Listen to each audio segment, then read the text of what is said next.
Jemaat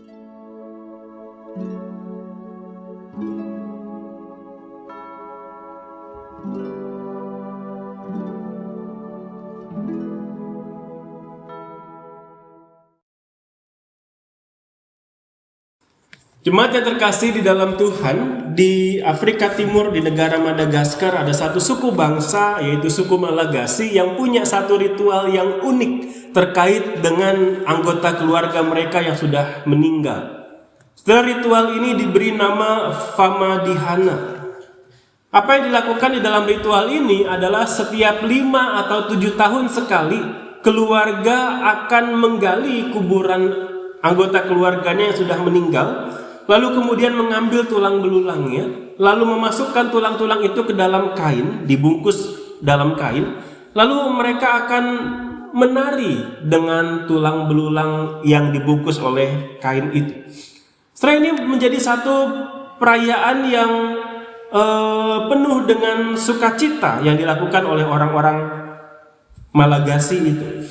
Setelah mereka melakukan itu dengan maksud untuk menunjukkan, untuk menyatakan bahwa kami mengasihi anggota keluarga kami sekalipun dia sudah meninggal dunia 5-7 tahun yang lalu. Setelah ini terus mereka lakukan di dalam periode waktu itu 5-7 tahun sekali. Setelah sekalipun maksud dari perayaan ini baik, menyatakan rasa sayang begitu ya, tetapi kita tahu bahwa yang sudah mati tidak punya hubungan lagi dengan yang masih hidup. Yang sudah mati tidak punya relasi apa-apa lagi dengan mereka yang masih hidup. Mereka yang mati tidak bisa mempengaruhi yang hidup. Mereka yang mati tidak juga punya kuasa untuk mengatur yang masih hidup. Hanya yang hidup yang bisa mempengaruhi kepada hidup orang lain.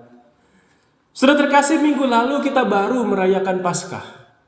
Kita merayakan bahwa Tuhan Yesus tidak mati, tetapi dia hidup. Dan hari ini sudah kita akan melihat bagaimana kebangkitan Yesus, bagaimana Yesus yang hidup itu mempengaruhi kehidupan para murid, khususnya mempengaruhi hidup Petrus. Setelah perikop yang kita baca merupakan bagian dari penggenapan Tuhan Yesus, penggenapan perkataan Tuhan Yesus di Kisah Para Rasul 1 ayat yang ke-8. Mari kita membuka Kisah Para Rasul 1 ayat yang ke-8. Di sana firman Tuhan mengatakan, Kisah Para Rasul 1 ayat 8, "Tetapi kamu akan menerima kuasa kalau Roh Kudus turun ke atas kamu, dan kamu akan menjadi saksiku di Yerusalem dan di seluruh Yudea dan Samaria dan sampai ke ujung bumi." Sudah dikatakan kalau kamu menerima Roh Kudus, kamu akan menjadi saksiku di Yerusalem, di Yudea, di Samaria sampai ke ujung bumi, menjadi saksi Tuhan kepada lingkup yang makin luas, bahkan sampai ke seluruh bumi. Dan di dalam perikop yang kita baca, Kisah Para Rasul 10 ayat 34 dan seterusnya tadi, ini merupakan bagian dari penggenapan perkataan Tuhan Yesus itu tadi. Bahwa murid-muridnya, mereka yang menerima Roh Kudus pada hari Pentakosta itu, mereka kemudian menjadi saksi Tuhan di berbagai daerah, semakin luas.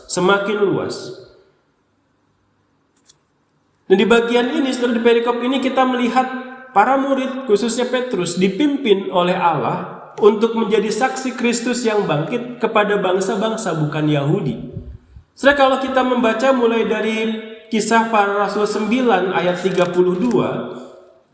setelah kita melihat kisah Petrus berada di Lida dan di Yope, menyatakan mujizat Tuhan, berkhotbah tentang karya Tuhan Yesus di dalam kehidupan manusia. Setelah di sana Petrus melayani Tuhan, Petrus berkhotbah, Lida dan Yope. Setelah apa yang menarik dari dua kota ini, setelah Lida adalah pusat perdagangan dan Yope adalah kota pelabuhan. Sudah sebagai kota perdagangan dan kota pelabuhan, di dalam dua kota ini ada banyak orang yang berasal dari berbagai daerah. Maka di dua kota ini bukan cuma ada orang-orang Yahudi, tapi banyak orang-orang non-Yahudi yang datang ke daerah-daerah itu untuk berusaha, untuk berbisnis, untuk berdagang dan sebagainya. Maka di dua kota ini, di Lida dan di Yope ini, Petrus pasti banyak berinteraksi dengan orang-orang non-Yahudi. Bahkan di pasal 9 ayat 43 dicatat, Kemudian daripada itu Petrus tinggal beberapa hari di Yope di rumah seorang yang bernama Simon, seorang penyamak kulit.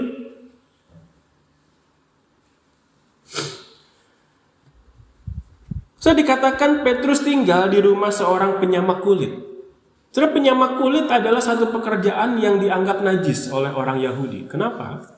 Karena untuk membuat kerajinan kulit binatang, si pekerja, si pembuat harus bersentuhan dengan binatang yang sudah mati.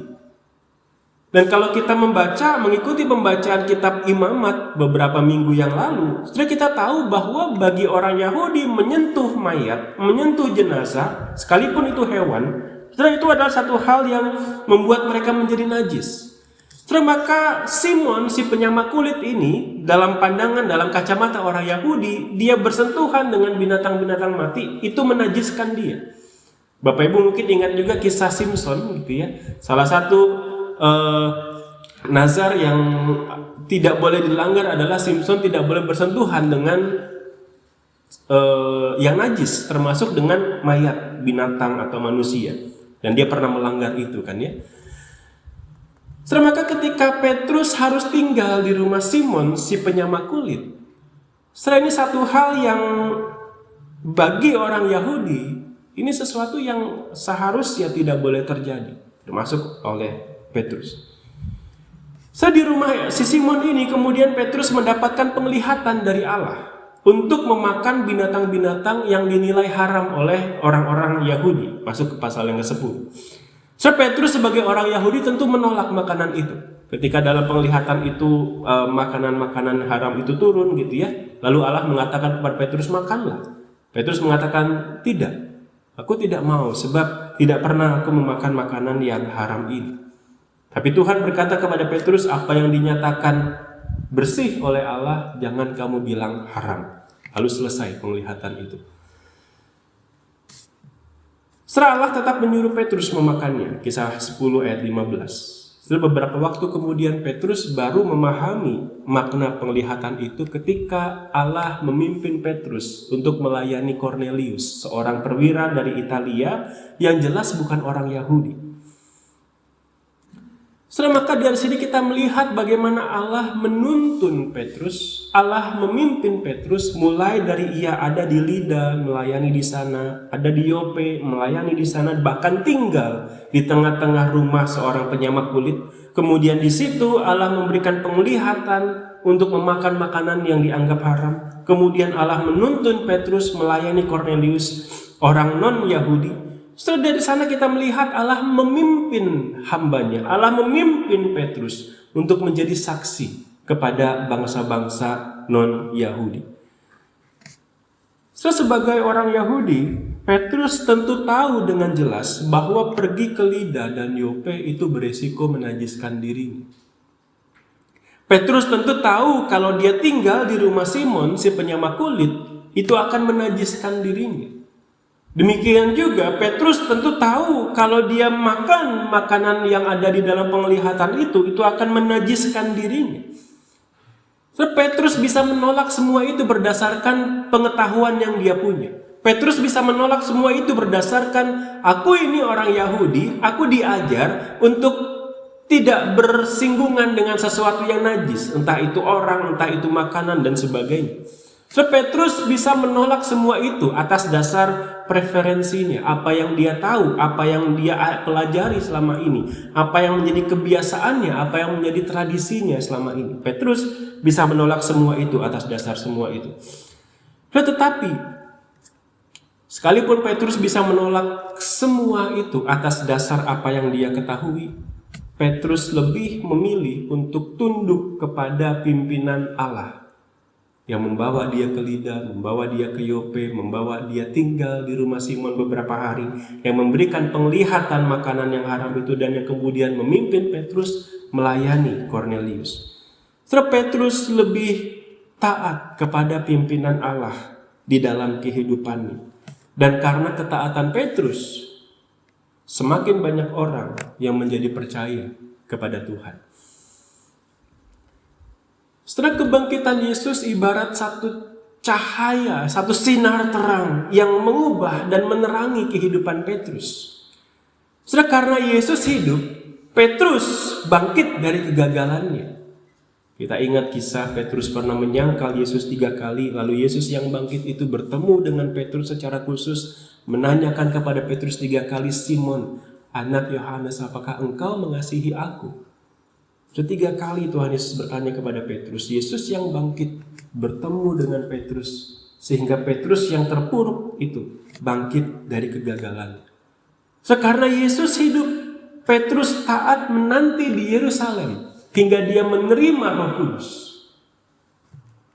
Karena Yesus hidup, Petrus memberitakan Yesus yang hidup itu dalam setiap kali kesempatan ia bersaksi.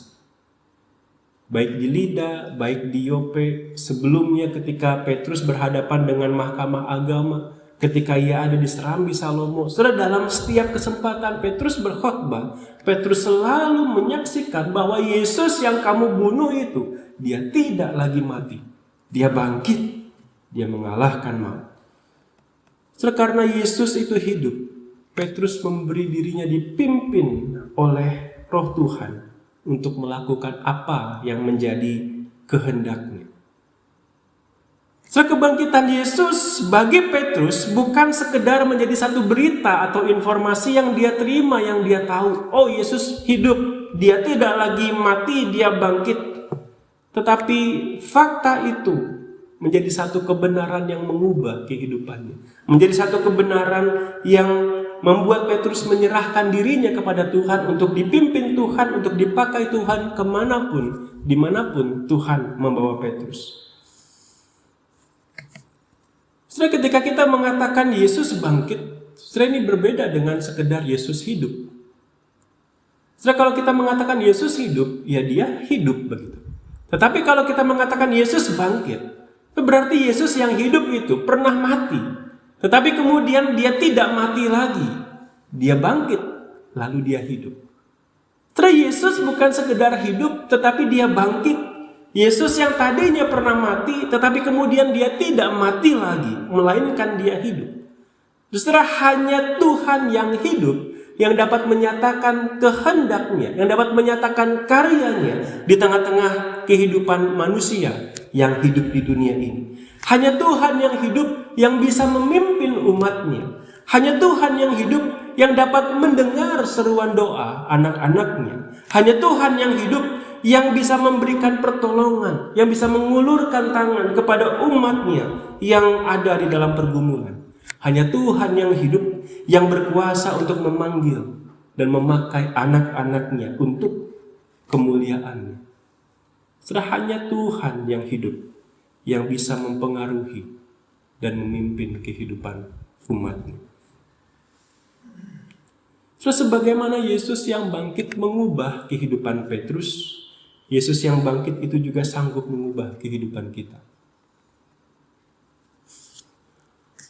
Perubahan hidup yang terjadi bukan dalam arti perubahan situasi atau kondisi di luar diri kita tentunya, melainkan perubahan di dalam diri kita. Saudara percaya kepada Yesus yang bangkit, merayakan kebangkitan Yesus dalam Paskah tidak akan mengubah situasi hidup kita.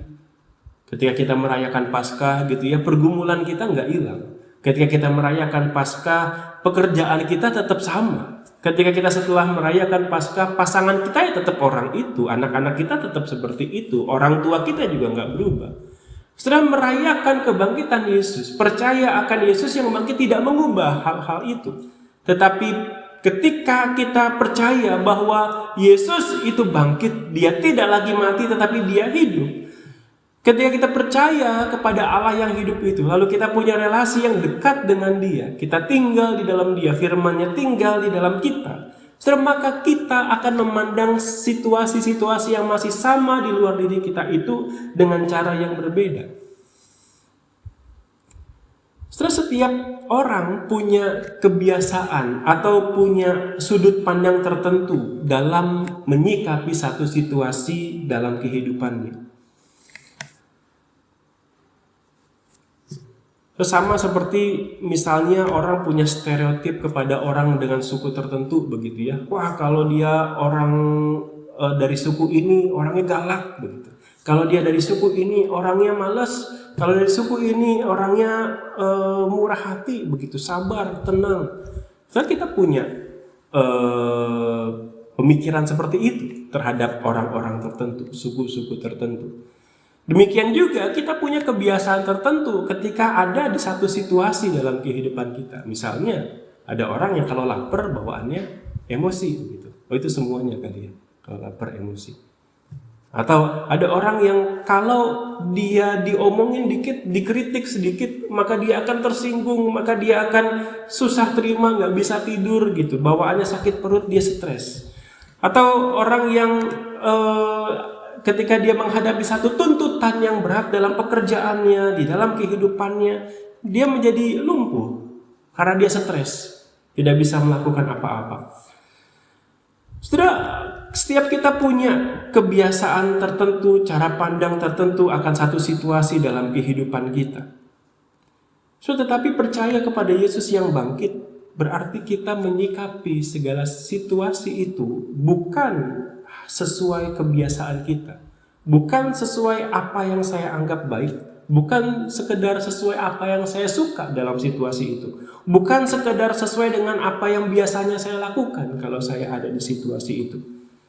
Tetapi ketika kita percaya kepada Yesus yang bangkit, sudah kita melihat satu situasi dan kemudian melihat situasi itu sebagai satu kesempatan untuk Allah membentuk kita karena Dia hidup. Dia bisa membentuk kita dan juga kesempatan untuk kita menjadi saksi dari Tuhan yang hidup. So dengan cara demikianlah kita bisa menjadi saksi dari Yesus yang bangkit itu. Maka orang yang percaya kepada Yesus yang bangkit akan punya cara hidup yang berbeda dengan orang-orang yang tidak percaya kepada Yesus yang bangkit.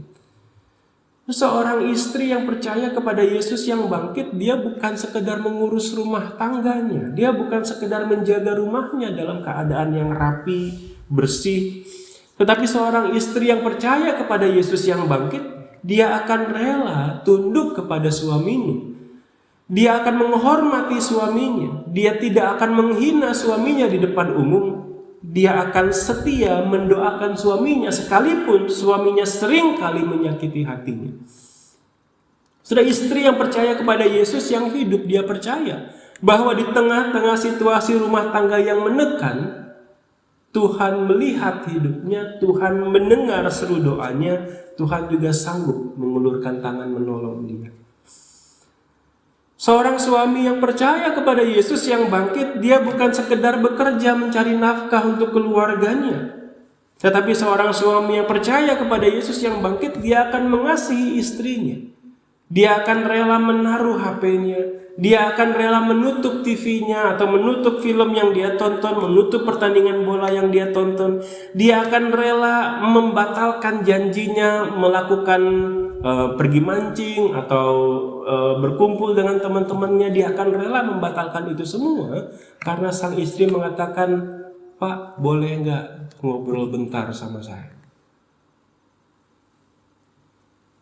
Terus suami yang percaya kepada Yesus yang bangkit, dia akan rela mengesampingkan waktunya untuk melayani sang istri.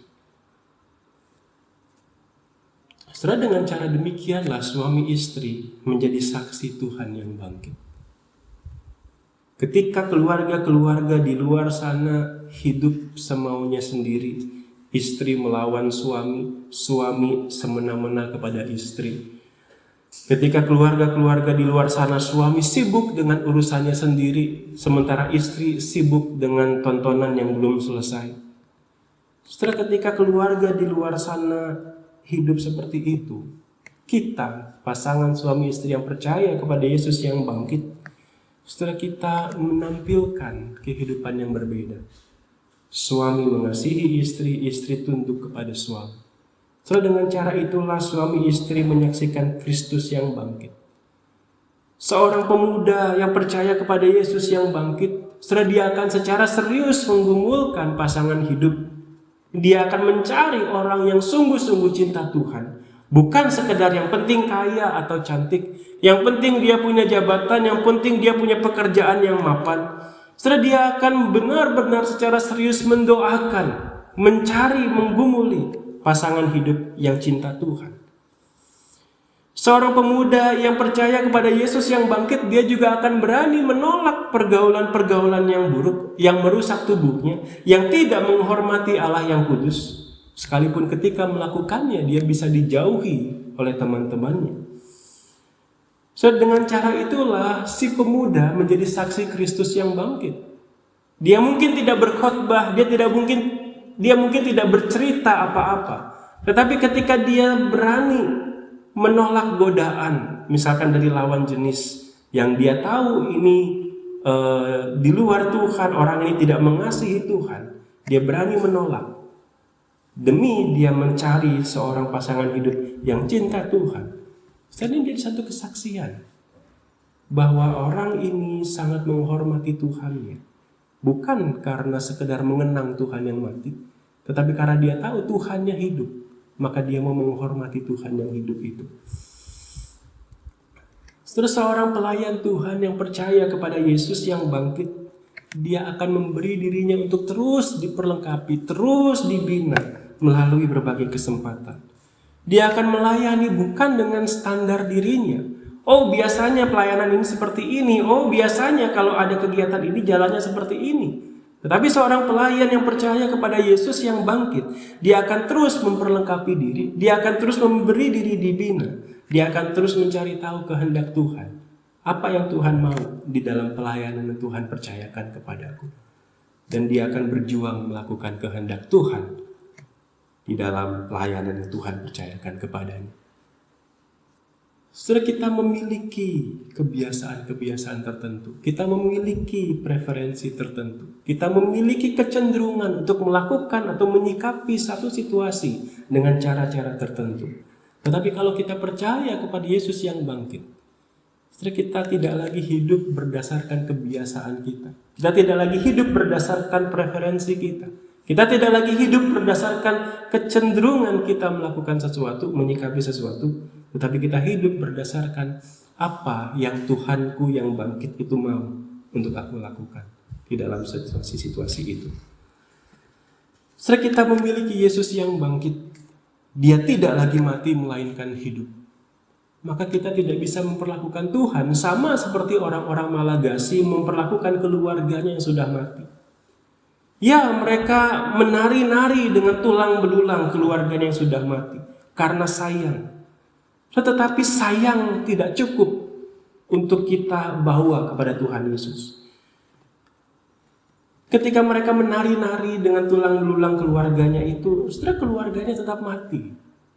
Tidak ada hubungan antara mereka yang menari-nari dengan keluarganya yang sudah entah ada di mana itu. Tetapi sudah kita punya Tuhan yang bangkit. Tuhan kita tidak lagi mati, dia hidup. Maka kita tidak bisa memperlakukannya sama seperti orang-orang Malagasy tadi. Kita bukan mengenang dia, tetapi kita menundukkan diri kepadanya. Karena dia hidup. Kalau dia mati, kita cuma bisa mengenang. Oh, dulu dia berkata ini, dulu dia berkata itu, dulu dia mengajarkan ini, dulu dia mengajarkan itu. Sekedar mengenang. Tetapi dia hidup, yang artinya dia berkuasa atas hidup kita. Dia punya kontrol atas hidup kita. Kalau dia Tuhan dan dia hidup, maka harusnya kita menundukkan diri kepadanya. Harusnya kita menyesuaikan diri kita dengan kehendaknya. Apa yang dia mau, apa yang dia suka, apa yang berkenan bagi dia. Itu yang kita perjuangkan. Itu yang kita kejar. Setelah kita memiliki Yesus yang bangkit, dia berkuasa atas kematian, dia berkuasa atas kehidupan setiap kita. Dia mau membentuk kita keluar dari kebiasaan kita, keluar dari cara berpikir kita yang lama. Dia ingin kita melakukan kehendaknya, karena dia adalah Tuhan yang hidup. Oleh karena Tuhan kita adalah Tuhan yang hidup, marilah kita secara setia memeriksa hidup kita, bagian mana dari hidup kita, bagian mana dari kebiasaan, dari cara pandang kita yang harus kita tinggalkan dan sesuaikan dengan kehendak Tuhan. Dan biarlah di dalam refleksi pribadi kita, Tuhan berkenan mengubah kita. Mari kita tundukkan kepala, kita berdoa.